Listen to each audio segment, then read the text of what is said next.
Bitcoin is the base layer of the cyber economy. It doesn't need the innovation. What are we doing here that is innovative?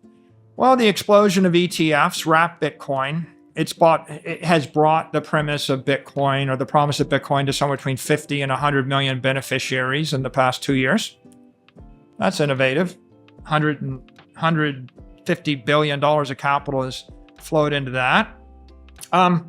Please take a little time to like this video, subscribe to the channel, and turn on post notifications for more videos like this. You can also check out our other videos on cryptocurrencies and the overall digital asset space, and drop your comments and observations in the comment section below. Everything you do helps with the YouTube algorithm and immensely contributes to the channel's growth. Thanks, and enjoy the video. One of Saylor's central arguments is that Bitcoin transforms the concept of ownership. Traditionally, owning valuable assets like real estate, fine art, or businesses requires significant capital, access, and often permission from institutions. A building in London might cost millions, putting it out of reach for most individuals. Even indirect ownership through stocks or REITs reduces your control and rights. Bitcoin changes that dynamic completely. For the first time in history, anyone with a smartphone can acquire a fraction of a globally recognized asset as little as $20 worth and still retain full ownership rights. You're not a shareholder, you're not a limited partner, you own the asset directly. Saylor compares this to owning a Monet painting. If you own the entire painting, you have full control. You can sell it, display it, or borrow against it. But if you own just a tiny share through a financial instrument, your rights are limited. Bitcoin, however, allows fractional ownership without sacrificing sovereignty. This is what makes it revolutionary. True property rights at any scale, accessible to anyone. I think Bitcoin perfected it as a digital asset, which meant that it was now possible for 1 billion people to engage in this trade at the scale of $20. Right? Like you can't borrow 100 million pounds to buy a building in London if you're an individual or a taxi cab driver, but you can actually buy $87 worth of Bitcoin off of an iPhone. And so Bitcoin changed the scale of this. It's like you have a building. The property rights of the owner of the building are much higher than the property rights of the person that owns the REIT. And so when you buy the entire building, you have a lot more power than when you buy a share of the building. With Bitcoin, you're able to buy the actual property in quantities $22 at a time or $87. And you are the original property owner. So you have property rights pari passu to the person that owns outright other forms of property. But it's kind of like, you own the Monet painting. That's good. I can take it anywhere in the world. I can borrow against it. I can sell it. I can display it. I can charge people money to look at it. If I offer to sell you 1/1,000,000th share of my Monet painting, you're a limited partner. You're owning a security, right? Not as good. You have no say over what happens with the Monet painting. So the thing about Bitcoin was it was the most desirable property network in the world, available to 1 billion people without any middleman, without any gatekeeper, right? Without a regulator. Oh, you have this much Bitcoin, you want to trade it for that truck, you want to do it on a Saturday afternoon in Africa, and maybe a politician in Egypt said it's illegal to buy trucks on a Saturday afternoon, right? You can still buy the truck. There's no one in the middle. When you rely upon a currency, you have to get the approval of anywhere from 1 to 6 banks before you can transfer the currency. So, if you're working with a banking network, and that's a challenge.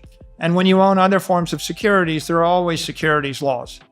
It's illegal to trade them on Saturday. Why? Just because. It's illegal to trade them at 6 p.m. Why? Because the bankers wanted to go home at 6 p.m. Huh? With Bitcoin, you can do what you want with your property and you can do it where you want. So, you implement DEI programs on it. You implement entitlements on it. I have numbers 0, 1, 2, 3, 4, 5, 6, 7, 8, 9. Okay, that's how many numbers there are. Some dude comes along and says there ought to be like a 9.5. I'm going to create a squiggly 9.5. And I'm like, why? because I like the squiggly and my friend needs that, right? The number, the word up means up, and someone wants to make it mean down on every other day. Don't corrupt the protocol, right? The protocol works, it works fine. Don't corrupt it. At this point, Bitcoin has won the battle to emerge as global digital capital. Just like Arabic math has won, just like the English language has won. There are certain protocols that have emerged, and we base Western civilization on those protocols.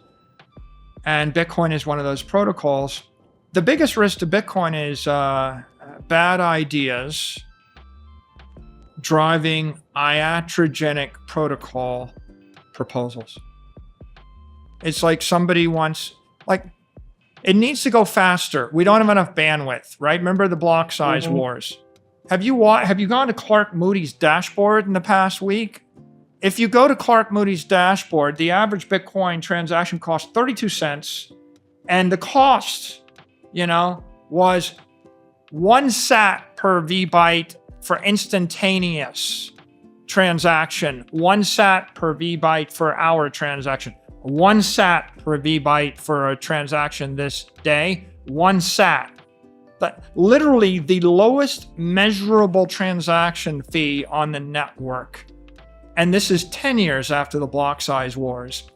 And there was a war fought over that. People thought Bitcoin will fail unless we increase the bandwidth of Bitcoin. Yeah, I think the big innovations are layer 2, layer 3 innovations, and layer 4. The layer, it's like, I give you Manhattan, there's granite, it's been there for 200 million years, and some dude wants to cast a spell to turn the granite into steel or copper or cotton candy because he wants to. And you're like, that's pretty stupid. Just leave the granite in Manhattan. You want to innovate? Put a building on the granite.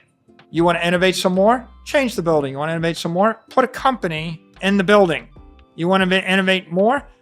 Upgrade the technology that the company runs on in the building, on the granite, in Manhattan, right? You can have much higher frequency innovations above the base layer. Bitcoin is the base layer of the cyber economy. It doesn't need the innovation. What are we doing here that is innovative? Well, the explosion of ETFs wrap Bitcoin. It has brought the premise of Bitcoin, or the promise of Bitcoin, to somewhere between 50 and 100 million beneficiaries in the past 2 years. That's innovative. $150 billion of capital has flowed into that. Our company created a Bitcoin-backed security, basically amplified Bitcoin. Last we checked, we had 55 million beneficiaries on the equity MSTR. Another innovation. But the most interesting one, I think, is that we've done is digital credit. And the idea of digital credit is, can you give a bank account to 1 billion people that pays them 10% without volatility? Who wants that? Everybody. Everyone wants that. Everybody wants that. Who wants a bank account that pays them 10%? Everybody. What's your bank account pay you now? Nothing. What's the money market pay you right now? 3%. After tax, 2%. Okay, what's the Bitcoin performance for the past 5 years? 39%. Ever since we got in this business, Bitcoin has appreciated 39% a year ARR, more than double the S&P. Okay, so why don't 1 billion people just all buy Bitcoin? It's because the volatility is 40. It's 40 times the volatility of a money market. They can't stand the volatility, right? It's too scary. The performance is fine, but you cannot get anybody to agree. Even sophisticated financiers will not agree to buy Bitcoin. It takes 1,000 hours of discussion to sell an asset appreciating 40% a year with a volatility of 40. Saylor places Bitcoin in a broader historical context. Throughout history, stronger systems replace weaker ones. Better tools, better technologies, and better forms of organization consistently prevail. Steel replaced iron. Gunpowder changed warfare. Advanced economies outpaced primitive ones. Similarly, monetary systems evolve. A society using a weak form of money, easy to inflate or manipulate, will eventually be outcompeted by one using a stronger, more reliable system. Bitcoin, in this framework, represents the strongest monetary protocol ever created. It's not just about finance, it's about power. The ability to store and transfer energy efficiently determines the success of civilizations. Bitcoin is digital capital. It is the digital manifestation of economic scarcity. So if you want a functioning economy, right? Actually, if you want a prosperous civilization, there are certain protocols you have to develop. One of them is language protocol. It's conservation of communication or clarity of communication. Can I tell you, that north beyond the mountains, there is a land of plenty? Or can I explain to you that you can eat that vegetable, but this one will kill you?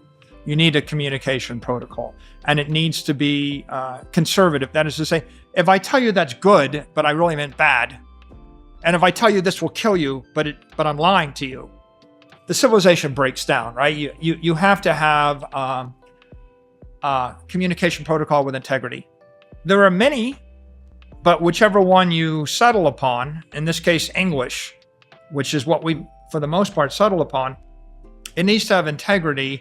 And if you have a protocol with integrity, you can create a civilization, a market, you can cooperate, you can send your kids to school, you can work, you can create things, you can share, you can trade. Then you need a mathematical protocol. I need a way to explain to you that I need 6 inches of steel, not 3 inches of steel, to avoid having the building collapse and kill everybody in it. It needs to be have to have mathematical integrity, right? The conservation of energy there. You need science, right? You need, for example, enough science to figure out how to create a steel refinery that doesn't explode, right, and burn everybody to death.